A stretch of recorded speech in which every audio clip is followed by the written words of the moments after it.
ನಿನ್ನೆಯಷ್ಟೇ ಹೈಕೋರ್ಟ್ ಕರ್ನಾಟಕದ guest faculty ಬಗ್ಗೆ ಕೊಲಿಜಿಯೇಟ್ಗೆ ಒಂದು ಆದೇಶವನ್ನ ಹೊರಡಿಸಿದೆ. ಕರ್ನಾಟಕದ ಎಷ್ಟೋ ಮಂದಿ ಗೆಸ್ಟ್ ಫ್ಯಾಕಲ್ಟಿ ಈಗ ಅತಂತ್ರದಲ್ಲಿ ಸಿಕ್ಕಾಕೊಂಡಿದ್ದಾರೆ. ಈ ವಿಚಾರವನ್ನ ನಾನು ಒಂದು 2 ಪಾರ್ಟ್ ಮಾಡಿ ನಿಮ್ ಜೊತೆ ಹಂಚ್ಕೊಳ್ಳು ಹೊರಟಿದ್ದೇನೆ. ನೀವು ಸ್ಕಿಪ್ ಮಾಡ್ದೇನೆ ಕೊನೆವರೆಗೆ ವಿಡಿಯೋ ನೋಡಿ ಕಂಪ್ಲೀಟ್ ವಿಚಾರ ನೀವು ತಿಳ್ಕೋಬಹುದು. ಪ್ರೀತಿಯ ವೀಕ್ಷಕರೇ, ನಾನ್ ನಿಮ್ಮ ಡಾಕ್ಟರ್ ಬಸವರಾಜ್ ಕೆಬಿ ಮತ್ತೊಮ್ಮೆ ಜ್ಞಾನದೀವಿಗೆ ಚಾನಲ್ಗೆ ಸ್ವಾಗತ ಸುಸ್ವಾಗತ. ಇವತ್ತು ಮತ್ತೊಂದು ಇನ್ಫಾರ್ಮೇಟಿವ್ ವಿಡಿಯೋ ಜೊತೆ ನಿಮ್ಮೊಟ್ಟಿಗೆ ಬಂದಿದ್ದೀನಿ. ಇದು ಕರ್ನಾಟಕದ ಗೆಸ್ಟ್ ಫ್ಯಾಕಲ್ಟಿ ಬಗೆಗೆ ಕರ್ನಾಟಕದ ಹೈಕೋರ್ಟ್ ನಿನ್ನೆ ಅಷ್ಟೇ ಹೊರಡಿಸಿರ್ತಕ್ಕಂಥ ಆದೇಶವನ್ನು ಇಟ್ಕೊಂಡು ಇವತ್ತಿನ ವಿಚಾರವನ್ನ ನಿಮ್ ಜೊತೆ ತಂದಿದ್ದೀನಿ. ಈ ವಿಚಾರ ಕರ್ನಾಟಕದ ಎಷ್ಟೋ ಮಂದಿ ಗೆಸ್ಟ್ ಫ್ಯಾಕಲ್ಟಿಗೆ ಬಹಳ ಉಪಯುಕ್ತ ಅಂತ ನಾನು ಅನ್ಕೊಂಡಿದ್ದೀನಿ. ನಾನು 2 ವಿಚಾರವನ್ನ ಈ ವಿಡಿಯೋದಲ್ಲಿ ಚರ್ಚೆ ಮಾಡ್ತೀನಿ. ಒಂದು ಕಾಲೇಜು ಶಿಕ್ಷಣ ಇಲಾಖೆಯ ಬಗ್ಗೆ, ಮತ್ತೊಂದು ಅತಿಥಿ ಉಪನ್ಯಾಸಕರ ಬಗ್ಗೆ. ಈ 2 ವಿಚಾರವನ್ನ ನಾನು ಈ ವಿಡಿಯೋದಲ್ಲಿ ಚರ್ಚೆ ಮಾಡ್ತಾ ಹೋಗ್ತೀನಿ. ನಿಮ್ಮ ಅನಿಸಿಕೆಗಳು, ಅಭಿಪ್ರಾಯಗಳನ್ನ ಕಡ್ಡಾಯವಾಗಿ ತಪ್ಪದೆ ಕಾಮೆಂಟ್ ಮೂಲಕ ತಿಳಿಸ್ಕೊಡಿ. ಹಾಗಾದ್ರೆ ಬನ್ನಿ ವಿಡಿಯೋ ಶುರು ಮಾಡೋಣ. ಅದಕ್ಕೂ ಮುನ್ನ ನೀವೇನಾದ್ರೂ ಫಸ್ಟ್ ಟೈಮ್ ನನ್ನ ಚಾನಲ್ಗೆ ಬಂದು ಸಬ್ಸ್ಕ್ರೈಬ್ ಆಗದೆ ವಿಡಿಯೋ ನೋಡ್ತಾ ಇದ್ರೆ ದಯವಿಟ್ಟು ಸಬ್ಸ್ಕ್ರೈಬ್ ಮಾಡ್ಕೊಳ್ಳಿ. ಹಾಗೂ ನಾನು ಮಾಡ್ತಕ್ಕಂಥ ಈ ರೀತಿಯ ಇನ್ಫಾರ್ಮೇಟಿವ್ ವಿಡಿಯೋಗಳು ನಿಮ್ಗೆ ಬಂದು ತಕ್ಷಣದಲ್ಲಿ ತಲುಪಬೇಕು ಅಂತ ಹೇಳಿದ್ರೆ ಪಕ್ಕದಲ್ಲಿರೋ ಬೆಲ್ ಬಟನ್ ಕ್ಲಿಕ್ ಮಾಡ್ಕೊಂಡು ಆಲ್ ಅಂತ ಸೆಲೆಕ್ಟ್ ಮಾಡ್ಕೊಳ್ಳಿ. ಒಂದು ವಿಚಾರನ ನಿಮ್ ಜೊತೆ ಹಂಚ್ಕೋಬೇಕು. ಅದೇನಪ್ಪಾ ಅಂತ ಹೇಳಿದ್ರೆ, ಎಷ್ಟೋ ಜನ ವ್ಯೂವರ್ಸ್ ನನ್ನ ವಿಡಿಯೋಗಳನ್ನ ಸಬ್ಸ್ಕ್ರೈಬ್ ಆಗದೇನೆ ನೋಡ್ತಾ ಇದ್ದೀರಾ. ಆ ದಿಸೆಯಿಂದಾಗಿ ದಯವಿಟ್ಟು ಸಬ್ಸ್ಕ್ರೈಬ್ ಮಾಡ್ಕೊಂಡು ನೋಡಿ. ನಾನ್ ಮಾಡ್ತಕ್ಕಂಥ ಎಲ್ಲ ಇನ್ಫಾರ್ಮೇಟಿವ್ ವಿಡಿಯೋಗಳು ನಿಮ್ಗೆ ತಪ್ಪದೇನೆ ಬಂದು ತಲುಪ್ತವೆ. ಮಾಡ್ಕೊಳ್ತೀರಿ ಅಂತ ಅನ್ಕೊಳ್ತಾ ವಿಡಿಯೋನ ಆರಂಭ ಮಾಡ್ತಾ ಇದ್ದೀನಿ. ಬನ್ನಿ ಪ್ರೀತಿಯ ವೀಕ್ಷಕರೇ, ನಾನು ಮೊದಲನೇ ಪಾಯಿಂಟ್ ಅನ್ನ ಹೀಗೆ ಮಾಡ್ಕೊಂಡಿದ್ದೀನಿ. ಅದು ಅತಿಥಿ ಉಪನ್ಯಾಸಕರ ಬಗೆಗೆ.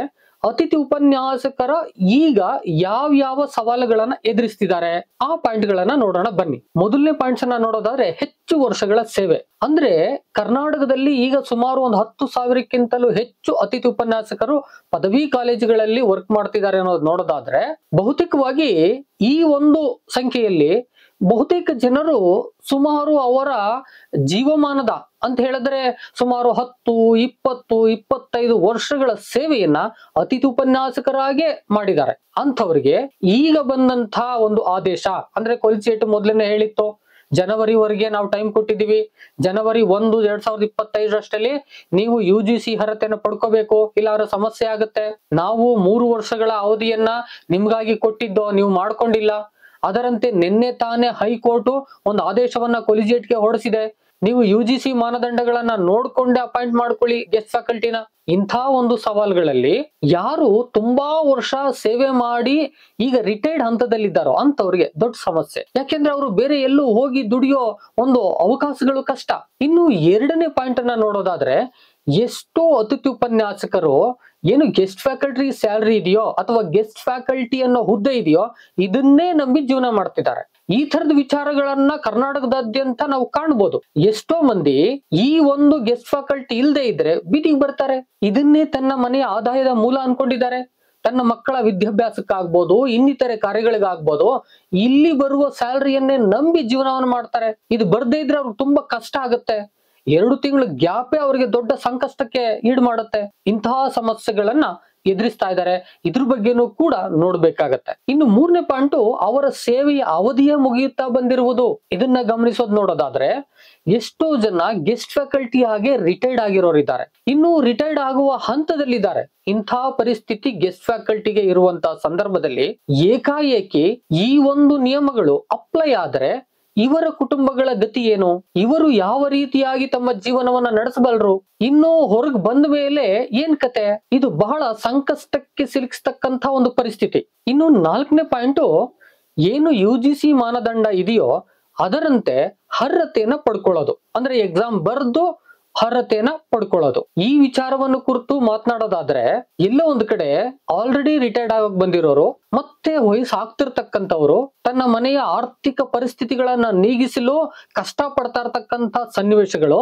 ಈ ಸನ್ನಿವೇಶಗಳನ್ನ ನೋಡುವಂತ ಸಂದರ್ಭದಲ್ಲಿ ಏನ್ UGC ಮಾನದಂಡ ಇದೆಯೋ ಅದರಂತೆ ಕೆಸೆಟ್, ನೆಟ್ಟು, PhD ಇನ್ನಿತರ ಒಂದು ಮಾನದಂಡಗಳನ್ನ ಎಲ್ಲಿ ಮುಗಿಸ್ಕೊಳ್ಳೋದು, ಯಾವ ತರದಲ್ಲಿ ಮುಗಿಸ್ಕೊಳ್ಳೋದು? ಇದು ಒಂದು ರೀತಿಯಾದ ಇಂಥ ಒಂದು ಅಂದ್ರೆ ಆಲ್ರೆಡಿ ಇನ್ನೇನು ರಿಟೈರ್ಡ್ ಅಂತ ವಯಸ್ಸಾಗಿರ್ತಕ್ಕಂಥವ್ರು ಇಂಥವ್ರಿಗೆ ಒಂದು ಸಮಸ್ಯೆನೆ. ಅವರು ಒಂದು ಮಾತನ್ನ ಹೇಳೋದಾದ್ರೆ, ಕುಳಿತು ಓದಿ ಆ ಎಕ್ಸಾಮ್ಗಳನ್ನ ಪಾಸ್ ಮಾಡೋದೇ ಕಷ್ಟ. ಯಾಕೆ ಅಂತ ಹೇಳ್ತೀನಿ ನೋಡಿ. ಈ ಕಾಲದ ಕಾಂಪಿಟೇಷನ್ ಯುಗದಲ್ಲಿ, ಈಗ ಬರ್ತಿರ್ತಕ್ಕಂಥ ವಿದ್ಯಾರ್ಥಿಗಳ ಯುಗದಲ್ಲಿ, ಈಗ ಬರ್ತಿರ್ತಕ್ಕಂಥ ಕ್ವಶನ್ ಪೇಪರ್ ಪ್ಯಾಟರ್ನ್ ಗಳಲ್ಲಿ, ಈ ಒಂದು ನಾಲೆಡ್ಜಬಲ್ ಯುಗದಲ್ಲಿ ಅಂತ ಒಂದು ನಾಲೆಡ್ಜ್ ಅನ್ನ ಮತ್ತೆ ಎಕ್ಸಾಮ್ ದೃಷ್ಟಿಯಿಂದ ಓದಿ ಬಹಳ ಮುಖ್ಯ. ಸಿಲೆಬಸ್ ನ ಓದ್ಕೊಂಡು ಪಾಠ ಮಾಡ್ಬಿಡ್ತಾರೆ. ಆದ್ರೆ ಎಕ್ಸಾಮ್ ದೃಷ್ಟಿಯಿಂದ, ಕಾಂಪಿಟೇಷನ್ ಯುಗದ ಎಕ್ಸಾಮ್ ದೃಷ್ಟಿಯಿಂದ ಆ ಕ್ವಶನ್ ಪೇಪರ್ ಪ್ಯಾಟರ್ನ್ ಗೆ ತಕ್ಕಂತೆ ಸಿಲೆಬಸ್ ಗಳನ್ನ ಓದಿ ಪಾಸ್ ಮಾಡೋದು ಸಾಧ್ಯ ಆಗ್ಬೋದು, ಸಾಧ್ಯ ಆಗದೆ ಇರ್ಬೋದು. ಇಂತಹ ಒಂದು ಪರಿಸ್ಥಿತಿನಲ್ಲಿ ಅವರಿದ್ದಾರೆ. ಒಟ್ಟಾರೆಯಾಗಿ UGC ಮಾನದಂಡಗಳ ಹಿನ್ನೆಲೆಯಲ್ಲಿ ಅರ್ಹತೆಯನ್ನ ಗಿಟ್ಟಿಸಿಕೊಳ್ಳುವಂತ ಸಂದರ್ಭದಲ್ಲಿ ಏನೇನೋ ಚಾಲೆಂಜಸ್ ಇವೆ. ನೀವು ನೋಡ್ಬೇಕು, ನಿಮ್ಗೆ ಗೊತ್ತಿದೆ, ಈ ಒಂದು 2 ತಿಂಗಳ ಸ್ಯಾಲರಿ ಇಲ್ಲದೆ ಇರತಕ್ಕಂತ ಸಂದರ್ಭದಲ್ಲಿ ಜೀವನ ಮಾಡೋದು ಎಷ್ಟು ಕಷ್ಟ ಅಂತ ಎಷ್ಟೋ ಮಂದಿ ಅತಿಥಿ ಉಪನ್ಯಾಸಕರು ಜೀವನ ಕ್ರಮವನ್ನ ಬೇರೆ ರೀತಿಯಲ್ಲೇ ರೂಢಿಸಿಕೊಂಡಿದ್ದನ್ನ ಮಾಧ್ಯಮಗಳಲ್ಲಿ ರಿಪೋರ್ಟ್ ಮಾಡಿರೋದನ್ನ ನೋಡಿದ್ವಿ. ಎಷ್ಟೋ ಮಂದಿ ತಳ್ಳು ಗಾಡಿಯಲ್ಲಿ ತರಕಾರಿಗಳನ್ನ, ಹಣ್ಣುಗಳನ್ನ ಮಾರಿದ್ದುಂಟು. ಎಷ್ಟೋ ಮಂದಿ ಸಣ್ಣ ಪುಟ್ಟ ಅಂಗಡಿಗಳನ್ನ ಇಟ್ಟು ನಡೆಸಿದ್ದುಂಟು. ಎಷ್ಟೋ ಮಂದಿ ಸೊಪ್ಪು ಸದೆಯನ್ನ ಮಾರಿದ್ದುಂಟು.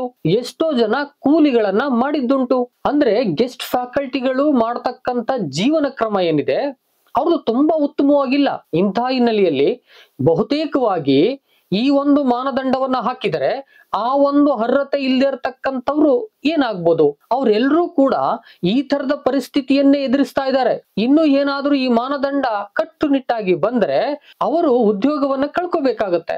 ಕಳೆದುಕೊಂಡ ನಂತರದಲ್ಲಿ ಅವರ ಜೀವನವನ್ನ ಹೇಗ್ ನಡೆಸೋದು? ಇದು ಒಂದು ನಿಟ್ಟಿನಲ್ಲಿ ಸಮಸ್ಯೆ ಆಗುತ್ತೆ. ಹಾಗಾದ್ರೆ ಏನು UGC ಮಾನದಂಡಗಳನ್ನ ಹಾಕಿ ಆ ಮಾನದಂಡಗಳನ್ನ ಪೂರೈಸಿಕೊಂಡು ಆ ನಂತರದಲ್ಲಿ ಅತಿಥಿ ಉಪನ್ಯಾಸಕರಾಗಿ ಅಂತ ಹೇಳ್ತಾ ಇದೆಯೋ, ಇದನ್ನ ಪೂರೈಸಬಾರ್ದು ಅಂತ ನಾನು ಹೇಳೋದಿಲ್ಲ.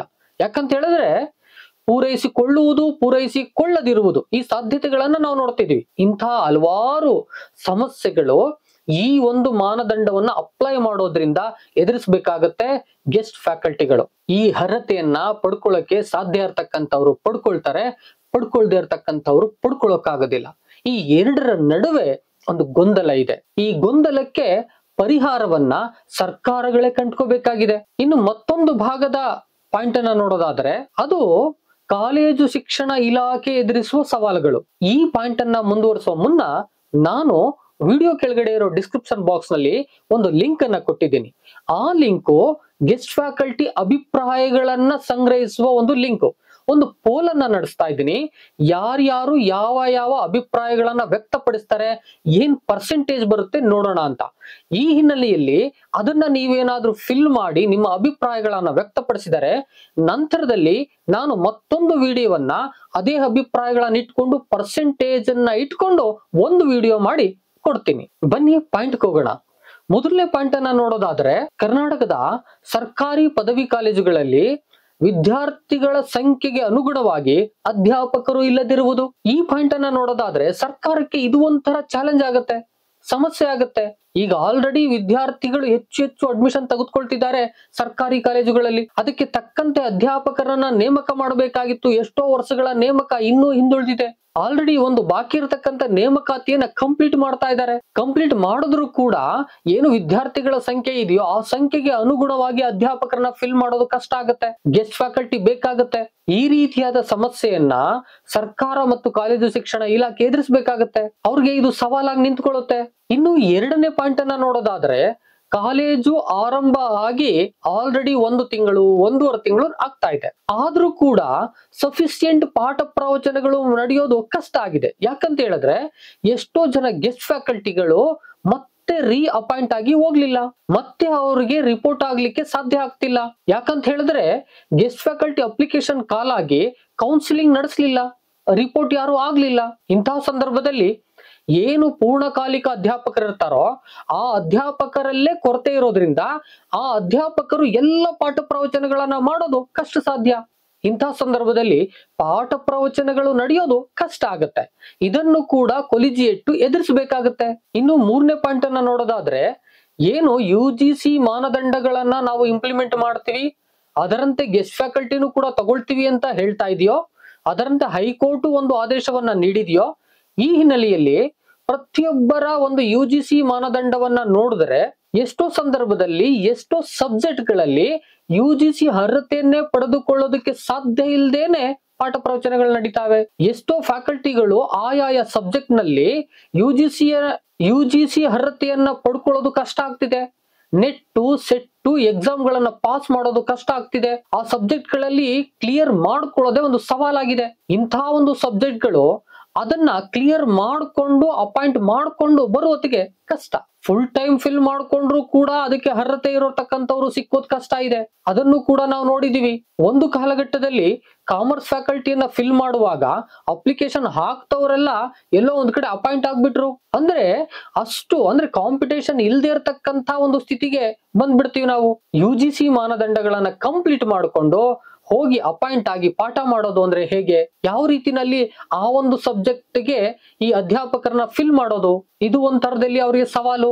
ಇನ್ನು 4ನೇ ಪಾಯಿಂಟ್ ಆಗಿ ನೋಡೋದಾದ್ರೆ, ಕರ್ನಾಟಕದ ಈ ಅತಿಥಿ ಉಪನ್ಯಾಸಕರ ಸ್ಯಾಲರಿ ಏನಿದೆ ಇದು ಬಹಳ ದಿನದಿಂದಲೇ ರಿವೈಸ್ ಆಗ್ಬೇಕು ಅಂತ ಬರ್ತಾ ಇದೆ.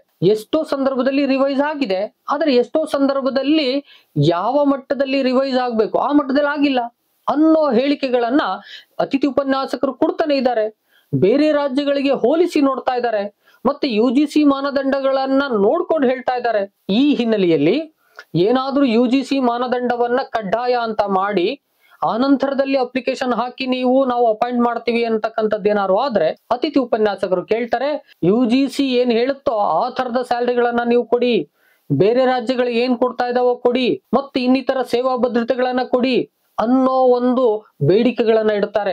ಅದು ಕೊಲಿಜಿಯೇಟ್ಗೆ, ಸರ್ಕಾರಕ್ಕೆ ಮತ್ತೆ ಸಮಸ್ಯೆ ಆಗತ್ತೆ, ಸವಾಲಾಗತ್ತೆ. ಈ ಸವಾಲನ್ನ ಆದ್ರೂ ಎದುರಿಸಬೇಕಾಗತ್ತೆ. ಪ್ರೀತಿಯ ವೀಕ್ಷಕರೇ, ಎರಡೂ ಕಡೆಯಲ್ಲೂ ಕೂಡ ಸವಾಲುಗಳಿವೆ. ಮುಂದೆ ನಾನು ಒಂದು ವಿಡಿಯೋನ ನಿಮ್ಗಾಗಿ ಕೊಡ್ಬೇಕು ಅಂತಿದ್ದೇನೆ. ಅದೇನಪ್ಪಾ ಅಂತ ಹೇಳಿದ್ರೆ, ಹೇಗೆ ಪಾರ್ಟ್ ಟೈಮ್ ಬಂತು, ಹೇಗೆ ಗೆಸ್ಟ್ ಫ್ಯಾಕಲ್ಟಿ ಬಂತು, ಸ್ಯಾಲ್ರಿಗಳು ಏನಾದೋ, ಯಾವ್ಯಾವ ಹಂತದಲ್ಲಿ ಸ್ಯಾಲ್ರಿಗಳನ್ನ ಇನ್ಕ್ರೀಸ್ ಮಾಡ್ಲಾಯ್ತು, ಆಗಿನಿಂದ ಇಲ್ಲಿಯವರೆಗೆ ಗೆಸ್ಟ್ ಫ್ಯಾಕಲ್ಟಿಗಳು ಯಾವ ರೀತಿಯ ಸವಾಲುಗಳನ್ನ ಎದುರಿಸ್ತಿದ್ದಾರೆ, ಸರ್ಕಾರಗಳು ಯಾವ ರೀತಿ ಅದಕ್ಕೆ ಪ್ರತಿಸ್ಪಂದಿಸಿವೆ, ಈ ಎಲ್ಲ ಮಾಹಿತಿಗಳನ್ನ ಕುರಿತಂತೆ ಮತ್ತೊಂದು ವಿಡಿಯೋನ ಮಾಡ್ಕೊಡ್ಬೇಕು ಅಂತಿದ್ದೇನೆ. ನೀವೇನಾದ್ರೂ ಈ ವಿಡಿಯೋ ಬೇಕು ಅನ್ನೋದಾದ್ರೆ ಕಾಮೆಂಟ್ ಸೆಕ್ಷನ್ ಅಲ್ಲಿ ಹೋಗಿ ಈ ತರದ ವಿಡಿಯೋ ನಮಗೆ ಬೇಕು ಅಂತ ಕಾಮೆಂಟ್ ಮಾಡಿ. ಅಂದ್ರೆ ಮುಂದೆ ನಮ್ಗೊಂದು ವಿಡಿಯೋ ಈ ತರ ಮಾಹಿತಿ ಉಳ್ಳದ್ದು ಬೇಕು ಅಂತ ಕಾಮೆಂಟ್ ಮಾಡಿ. ಹೆಚ್ಚು ಜನರ ಕಾಮೆಂಟ್ ಬಂದ್ರೆ ಖಂಡಿತ ಇದರ ಬಗ್ಗೆ ವಿಚಾರವನ್ನ ಸಂಗ್ರಹಿಸಿ ನಾನೊಂದು ವಿಡಿಯೋನ ನಿಮಗ್ ಮಾಡ್ಕೊಡ್ತೀನಿ. ಕಂಪ್ಲೀಟ್ ಗೆಸ್ಟ್ ಫ್ಯಾಕಲ್ಟಿ ಬಗ್ಗೆ ನಿಮ್ಗೊಂದು ಐಡಿಯಾ ಬರುತ್ತೆ. ಕರ್ನಾಟಕದಲ್ಲಿ ಯಾವ ರಿಫಾರ್ಮೆನ್ಸ್ ಗಳಾಗಿವೆ, ಯಾವ ರಿಫಾರ್ಮೆನ್ಸ್ ಆಗದೆ ಉಳಿದಿವೆ ಗೆಸ್ಟ್ ಫ್ಯಾಕಲ್ಟಿ ಬಗ್ಗೆ, ಈ ತರದ್ದು ಒಂದು ಐಡಿಯಾ ಬರುತ್ತೆ. ಈ ತರದ ವಿಡಿಯೋಗೆ ತಪ್ಪದೆ ಕಾಮೆಂಟ್ ಮಾಡಿ ಅಂತ ಕೇಳ್ಕೊಳ್ತಾ, ಇವತ್ತಿನ ಇನ್ಫಾರ್ಮೇಟಿವ್ ವಿಡಿಯೋ ನಿಮ್ಗೆ ಇಷ್ಟ ಆಗಿದೆ ಅಂತ ಅನ್ಕೋತೀನಿ. ಲೈಕ್ ಮಾಡೋದ್ರ ಮೂಲಕ ನಾನು ಮತ್ತೆ ವಿಡಿಯೋ ಮಾಡೋದಕ್ಕೆ ಸಪೋರ್ಟ್ ಮಾಡಿ, ಹಾಗೂ ನಿಮ್ಮ ಅಭಿಪ್ರಾಯಗಳನ್ನ ತಪ್ಪದೆ ಕಾಮೆಂಟ್ ಮಾಡಿ. ಮತ್ತು ಈ ವಿಚಾರ ಕರ್ನಾಟಕದಾದ್ಯಂತ ಇರತಕ್ಕಂತ ಎಷ್ಟು ಅಭ್ಯರ್ಥಿಗಳಿಗೆ, ಗೆಸ್ಟ್ ಫ್ಯಾಕಲ್ಟಿಗಳಿಗೆ ಬೇಕಾಗತ್ತೆ, ಶೇರ್ ಮಾಡಿ ಅಂತ ಕೇಳ್ಕೊಳ್ತಾ ಇವತ್ತಿನ ಇನ್ಫಾರ್ಮೇಟಿವ್ ವಿಡಿಯೋನ ಇಲ್ಲಿಗೆ ಮುಗಿಸ್ತಾ ಇದ್ದೀನಿ. ಮತ್ತೊಂದು ಇನ್ಫಾರ್ಮೇಟಿವ್ ವಿಡಿಯೋ ಜೊತೆ ನಿಮ್ಮೊಟ್ಟಿಗೆ ಬರ್ತೀನಿ. ಅಲ್ಲಿವರೆಗೆ thank you one and all. Video ನೋಡದಂತ ಪ್ರತಿಯೊಬ್ಬರಿಗೂ ಅನಂತ ಧನ್ಯವಾದಗಳು.